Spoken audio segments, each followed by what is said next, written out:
Bismillahirrahmanirrahim. Assalamualaikum warahmatullahi wabarakatuh. Selamat pagi kelas 3. Apa kabar hari ini? Ya, mudah-mudahan teman-teman kelas 3 dalam keadaan sehat ya.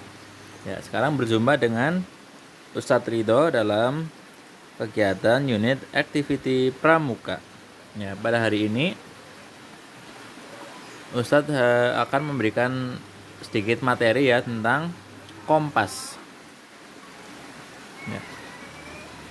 Ya, jangan lupa teman-teman tetap jalankan pijakan ya, walaupun di rumah teman-teman tetap fokus, tertib, kontrol suara, kontrol gerak, menggunakan alat sesuai fungsi, dan mengikuti kegiatan dengan tuntas.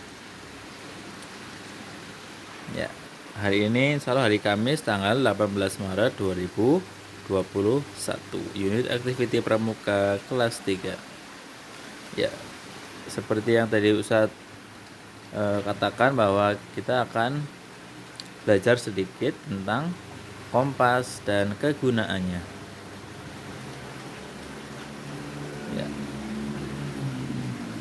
Tapi sebelum kita lanjutkan, kita awali dengan berdoa ya teman-teman. Julusan mu'adzaban samaan wa ta'atan, sikap berdoa, yadun diangkat, roksun ditundukkan. Bismillahirrahmanirrahim. Raditu billahi robba wa bil islami dina wa bi muhammadin nabiyya wa rasulah. Rabbi zidni ilma warzuqni fahma, amin. Ya, kita lanjutkan dengan murojaah ya teman-teman. Murojaah surat Al-Buruj. A'udzu billahi minasy syaithanir rajim. Bismillahirrahmanirrahim. Was-samaa'i dzatil buruj wal yaumil maw'ud wa syahidin wa mashhud. Qutila ashabul ukhdud an-nari dzatil waqud idhum 'alaiha qu'ud wa hum 'ala ma yaf'aluna bil mu'minina syuhud wa ma naqamu minhum illa an yu'minu billahil azizil hamid alladzi lahu mulkus samawati wal ard wallahu ala kulli syai'in syahid. Innal ladzina fatanul mu'minina wal mu'minati thumma lam yatubu falahum adzabu jahannam wa lahum adzabul hariq. Innal ladzina amanu wa 'amilus salihati lahum jannatun tajri min tahtihal anhar. Dzalikal fawzul kabir. Inna batsha rabbika lasyadid. Innahu huwa yubdi'u wa yu'id wa huwal ghafurul wadud. Dzul arsyil majid fa'alul lima yurid. Hal ataka hadithul junud fir'auna wa thamud balil ladina kafaru fi taghdzib wallahu min waraihim muhit bal huwa qur'anum majid fi lauhim mahfuz. Shadaqallahul azim. Ya, baik teman-teman, mudah-mudahan dengan berdoa dan murojaah kegiatan kita, segala urusan kita pada hari ini senantiasa diberi kelancaran dan kemudahan dari Allah Subhanahu wa taala. Amin. Baik teman-teman, Ustadz lanjutkan materinya ya, tentang kompas ya. Bahwasanya dalam kehidupan sehari-hari dan khususnya kegiatan kepramukaan itu kita membutuhkan yang namanya kompas ya. Kenapa? Karena kompas adalah alat yang digunakan untuk mengetahui arah mata angin ya. Misalnya kita akan sholat, kita menghadap ke barat. Nah, kita tahunya arah barat adalah dengan kompas ya. Bukan katanya-katanya, tapi memang orang dahulu menentukan arah barat, utara, selatan, timur, tenggara, dan sebagainya itu dengan kompas. Ya. Kemudian apalagi dalam kegiatan pramuka biasanya ada kegiatan penjelajahan ya, itu juga harus membutuhkan kompas untuk menentukan arah agar tidak tersesat. Ya. Sekali lagi tadi yang saya jelaskan, kompas digunakan untuk mengetahui arah mata angin. Ya. Arah mata angin itu apa saja teman-teman? Ya, arah mata angin itu adalah dari utara, timur laut, timur, tenggara, selatan, barat daya, barat, barat laut. Ya, teman-teman bisa hafalkan dengan bernyanyi ya. Misalnya kita awali dengan arah timur. Timur, tenggara, selatan, barat daya, barat, barat laut, utara, timur laut. Ya. Sekali lagi. Timur, tenggara, selatan, barat daya, barat, barat laut, utara, timur laut. Iya. Ya, itu arah mata angin ya teman-teman. Ada timur, arah timur ya, arah terbitnya matahari. Arah tenggara ya, arah di antara timur dan selatan. Arah selatan ya, yang disimbolkan huruf S itu ya. Arah barat daya, arah barat laut, dan utara. Ya, kompas itu berpedoman atau berpegang dengan dua kutub bumi ya teman-teman. Ya, jarum di kompas itu kan ada jarumnya, ada angka-angkanya, ada derajatnya ya, dan ada nama arahnya.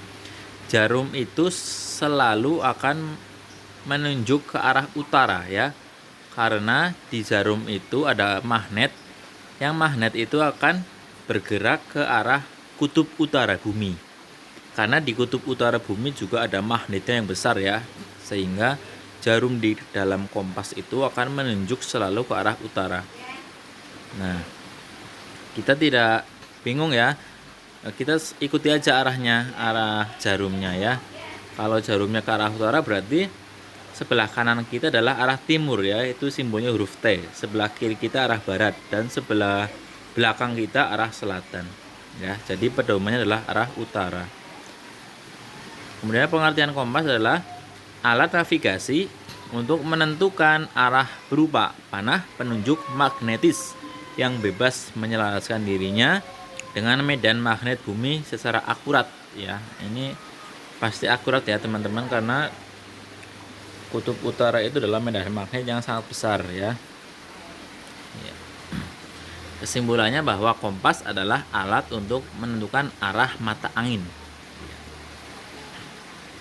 Kompas ada dua jenis teman-teman. Yang pertama adalah kompas analog atau kompas manual yang digunakan atau dipakai dengan cara manual dengan mata telanjang kita. Yang kedua adalah kompas digital ya. Kompas digital yang berupa angka-angka digital. Ya. Kompas analog yaitu kompas manual yang sering kita temui dan mudah ditemukan dalam kehidupan sehari-hari. Ya.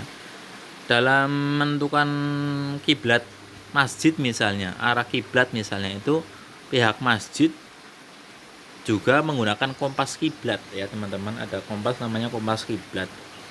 Itu juga diantara salah satu contoh manfaat kompas ya dalam menentukan arah sholat, yaitu arah barat. Ya. Kembali ke kompas analog. Ya, kompas analog ada beberapa macam ya teman-teman. Saya akan jelaskan beberapa saja. Yang pertama adalah kompas lensa ya. Kompas lensa ini adalah kompas yang sangat sederhana, mudah ditemukan di toko-toko kepramukaan juga ada. Ya, itu anak panah menunjukkan ke arah utara. Teman-teman di mana saja kalau membuka kompas terus melihat anak panah, itu berarti anak panahnya berhenti di mana? Itu berarti anak panahnya ke arah utara. Berarti sebelah kanan kita adalah timur ya. Ya, di gambar itu disimbolkan huruf E. Itu adalah bahasa Inggris dari east ya. East itu artinya timur. S itu artinya south atau selatan. W itu artinya barat, west ya. Ya. Itu sangat gampang teman-teman penggunaannya, tinggal dibuka aja terus lihat ke arah jarumnya menuju ke arah utara ya. Sangat gampang. Kadang ini juga kalau dipakai untuk yang lebih berat misalnya militer itu tidak disarankan ya, karena di sana itu harus akurat ya. Kalau kompas ini kadang sedikit tidak akurat karena kadang bisa bergeser ya. Nah ini cukup untuk kegiatan kepramukaan, itu udah cukup untuk pakai kompas lensa ini. Kemudian ada kompas bidik ya. Kompas bidik ini kompas yang lebih akurat dari kompas lensa tadi. Kompas bidik ini digunakan untuk mengetahui medan ya. Misalnya kita sudah pegang sebuah peta suatu wilayah, misalnya wilayah Banyumas. Tiba-tiba kita terdampar atau tersesat di tengah hutan ya. Kita cukup buka peta dan menyiapkan kompas bidik. Lalu kita baca di peta itu kan ada angka-angkanya, kita baca angka-angkanya terus kita lihat di kompas bidik ya, dipaskan, diselaraskan ke arah utara misalnya. Itu nanti kita akan mendapatkan arah yang benar ya, bahwasanya kita harus bergerak ke arah mana ya. Jadi kompas bidik ini biasa digunakan oleh pihak kepolisian, pihak tentara ya untuk penjelajahan, dan juga kegiatan pramuka yang lebih banyak atau lebih tinggi itu biasanya menggunakan kompas bidik ya teman-teman. Nah, kompasnya manual tapi lebih akurat ya dari kompas lensa tadi. Nah, kemudian selanjutnya adalah kompas silva atau kompas orienteering ya. Kompas ini biasanya digunakan oleh tentara-tentara ya dalam misalnya peperangan atau tim SAR ya dalam menentukan arah bencana atau arah kecelakaan pesawat misalnya di tengah hutan. Itu tim SAR akan menggunakan kompas silva. Biasanya kalau menentukan tempat kejadian itu kompas ini ditempelkan di peta wilayah tersebut ya, nanti akan menunjukkan arah yang tepat ya. Kompas lensa ini juga bentuknya transparan ya, agar memudahkan dalam membacanya karena akan ditempelkan di atas peta langsung ya, jadi mudah membacanya. Baik ya, selanjutnya yang kedua adalah kompas digital ya. Tadi teman-teman untuk kompas analog atau manual ya ada beberapa ya, tadi ada 3 Ustadz sebutkan, ada kompas lensa, kompas bidik, dan kompas silva. Juga yang sebelumnya Ustadz sebutkan ada kompas kiblat ya untuk menentukan arah kiblat. Ada yang lain juga adalah kompas nahkoda, yaitu untuk digunakan di kapal ya. Di kapal itu menggunakan kompas nahkoda, itu juga di semua kapal ada kompasnya. Kemudian yang kedua adalah jenis kompas digital ya. Kompas ini bekerja secara digital. Biasanya dipakai dalam kegiatan robot ya, robotika atau gadget masa kini ya, berupa HP atau jam tangan yang canggih. Itu biasanya sudah ada kompas digitalnya ya. Kompas ini sangat mudah teman-teman, karena tinggal mencet tombol, nanti akan mengarah ke arah mana, terus derajatnya berapa ya, juga ada tanggalnya dan ada bulannya dan sebagainya. Ini sangat lengkap dan sangat mudah. Nah, disebut juga altimeter ya. Nah, biasanya digunakan dalam penjelajahan naik gunung misalnya, itu menggunakan altimeter ya. Baik teman-teman, itu saja sedikit pengetahuan kita tentang kompas, mudah-mudahan dapat dipahami ya. Dan insya Allah ke depan kalau ada waktu kita coba praktekkan ya teman-teman untuk penggunaan kompas ya. Sementara ini Ustadz kasih tugas untuk teman-teman kelas 3. Silakan teman-teman gambar ya arah mata angin ya, yang 8 tadi itu, timur, tenggara, selatan, barat, daya, barat laut, utara timur laut. Itu di atas lembar kertas. Kemudian teman-teman bisa kumpulkan pekan depan ya ketika bimbel ya. Ya, cari saja atau dikumpulkan di wali kelas, nanti wali kelas yang akan mengumpulkan ke Ustadz Ridho. Baik teman-teman, itu saja yang dapat Ustadz sampaikan. Ucapkan terima kasih, dan Ustadz ucapkan minta maaf ya teman-teman kalau Ustadz ada salah. Mohon maaf, ini videonya sangat sederhana tentang kompas ya. Insya Allah ke depan kita akan lebih banyak gali lagi tentang kompas, dan tentunya kita praktekkan ya dalam kegiatan kepramukaan. Sekian dari Ustadz, mari kita tutup dengan berdoa. Julusan mu'adzaban sama'an wa ta'atan, sikap berdoa yadun diangkat, roksun ditundukkan. Alhamdulillahi rabbil alamin. Subhanakallahumma wa bihamdika, asyhadu an la ilaha illa anta, astaghfiruka wa atubu ilaik. Sekian dari Ustadz. Wassalamualaikum warahmatullahi wabarakatuh. Salam Pramuka.